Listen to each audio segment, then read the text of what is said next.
The National Weather Service in St. Louis has issued a severe thunderstorm warning for southeastern Monroe County in southwestern Illinois, northwestern Randolph County in southwestern Illinois, until 6:30 p.m. At 5:43 p.m., a severe thunderstorm was located near Red Bud, moving east at 25 miles per hour. Expected hazards include golf ball size hail and 60 miles per hour wind gusts.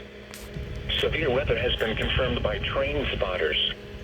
There have been numerous reports of quarter and slightly larger hail near Ames.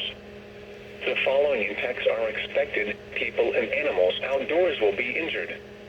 Expect hail damage to roofs, siding, windows, and vehicles. Expect wind damage to roofs, siding, and trees. Locations impacted include Sparta, Red Bud, Evansville, Baldwin, Preston, Prairie, Ruma, Houston, Walsh, Renault, and Ames.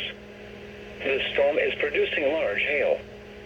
Seek shelter now inside a sturdy structure and stay away from windows.